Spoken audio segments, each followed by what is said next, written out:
Sumandran MP, 18 minutes. Thank you, Deputy Chairman of Committees, for this opportunity to speak at today's debate. As I commence, I must bring to the notice of the House that we are debating not just a report, but an incident that happened almost 2 years ago, which took away 270-odd lives and injured, critically injured, more than 500 people in a series of bomb attacks, suicide attacks, unprecedented, not just in this country, but I would say anywhere in the world, that such coordinated attacks at different places took place within the space of a few hours, and that too on Easter Sunday. The target was clearly the Christian church. We hear today and at other times people saying that the Catholic community was harmed, and that is true. A large number of those who were killed and were injured were from the two Catholic churches that were attacked. But one must not forget that the Zion Church in Batticaloa in the eastern coast was also attacked, and a large proportion of those who died were children, because they were standing there after their Sunday school before the church service began. There are those who died and were injured in some of the attacks on hotels as well. So primarily it was an attack on the Christian church, both Roman Catholic and Protestant church. And the response of the church to this great tragedy must not be forgotten. At Kotahena, the parish priest, soon after the carnage, said, "We forgive those who led this attack," in true Christian spirit. I remember Pastor Roshan Mahesan from the Zion Church also, when he returned to the country, said the same thing. But one mustn't be confused with the Christian principle of forgiveness and justice. Justice and mercy are two eyes. They are not contradictory to each other. We are now in the season of Lent. I myself, being a Christian, am deeply conscious of the suffering and death of Jesus Christ on Good Friday. But the story did not end there. 3 days later, he rose from the dead. He died to forgive us our sins and rose again victorious, having conquered sin itself. And it is in that spirit, the crux of the Christian message is that the church was willing to readily forgive. For if we do not forgive, how can we receive forgiveness? But justice is as crucial as forgiveness itself. The cycle is not complete without justice. And that is why it is the state's responsibility to mete out justice. Governments are in place, given a task to commend those who do right and punish those who do evil.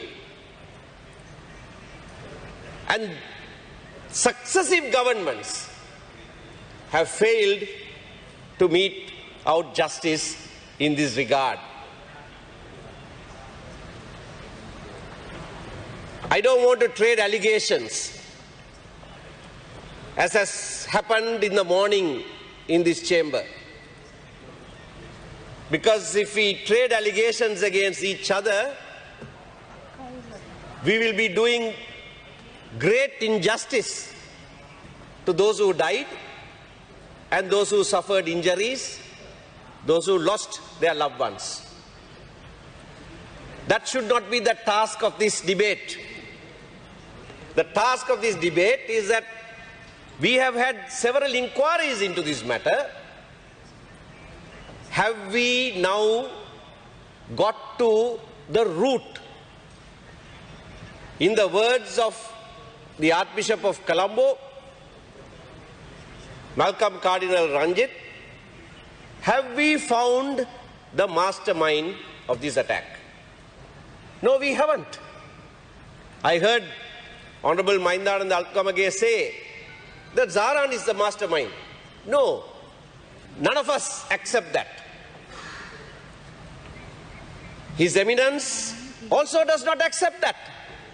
That is why, after this report came, he has asked the question repeatedly, who is the mastermind? And that is why the Black Sunday protests have been started after this report came out. There is no mastermind revealed in this report. Now, this report, otherwise, is a good report. I must say that. They have gone into the matter at great depth. I have the other report also of the Parliamentary Select Committee, and I commend the members to read both. You might find it to be identical, actually. A lot of the findings in the Parliamentary Select Committee are here in this report as well. A lot of the recommendations in the Parliamentary Select Committee report are repeated in this report as well.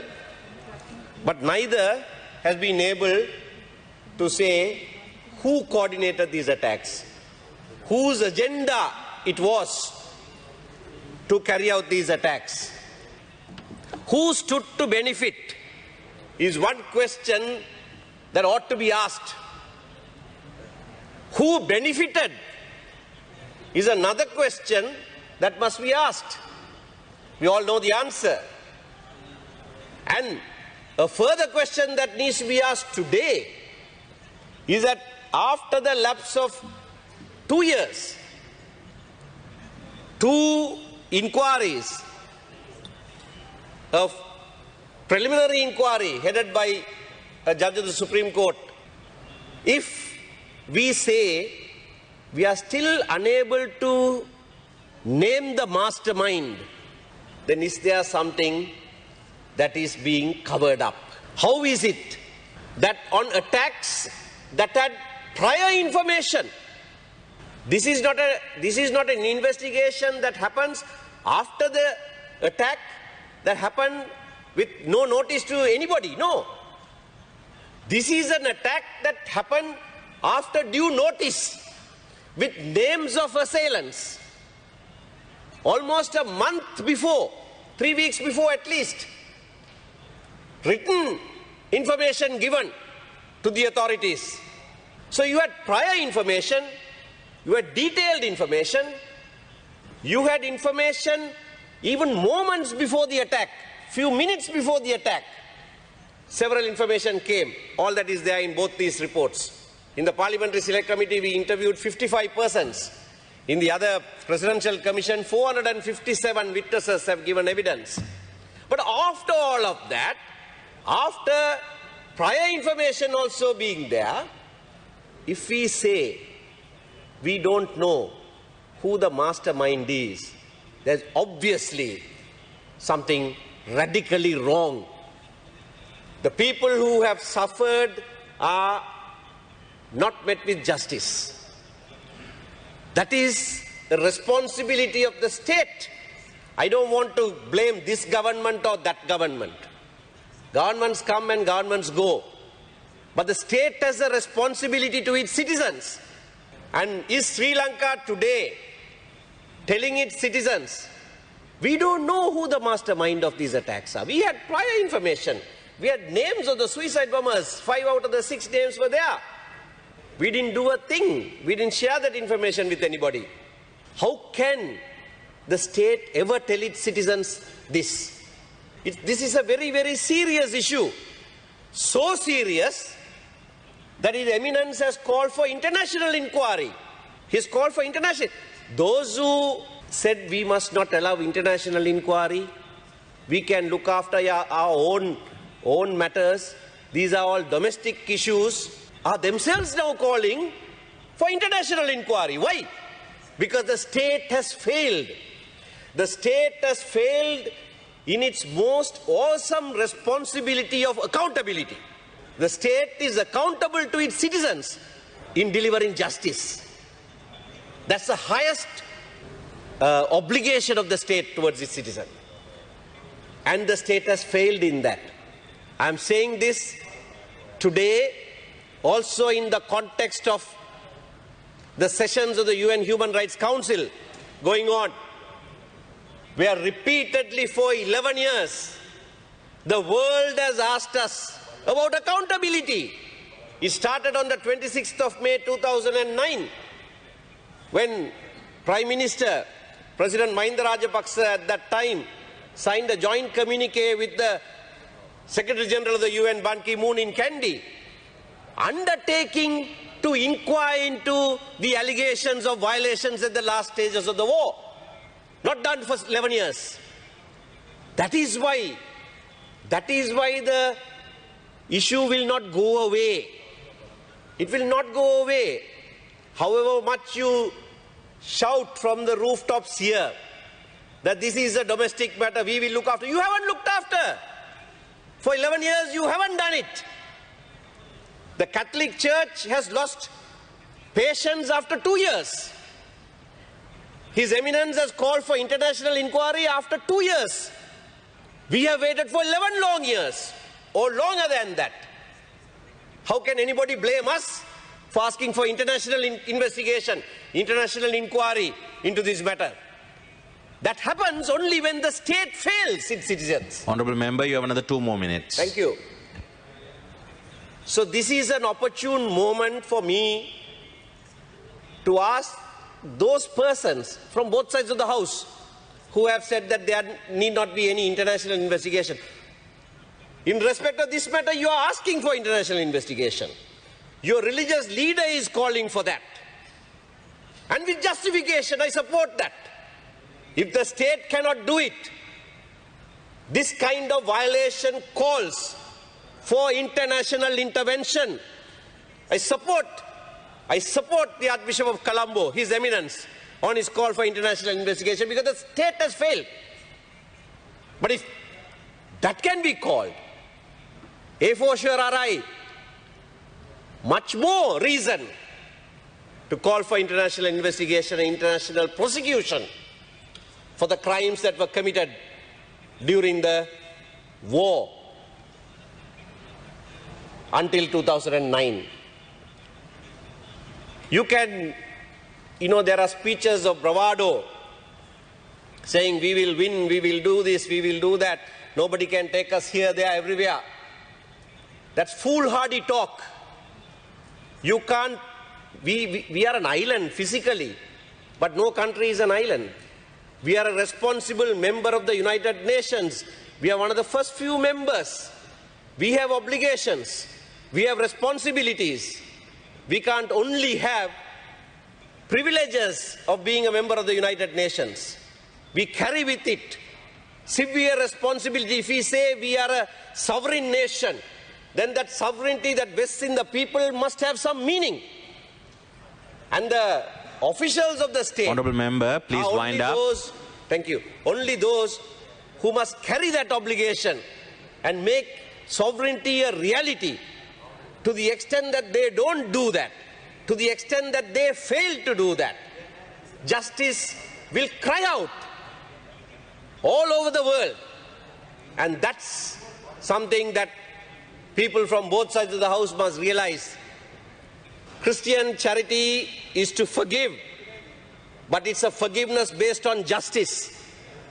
And both, as I said, are of one whole.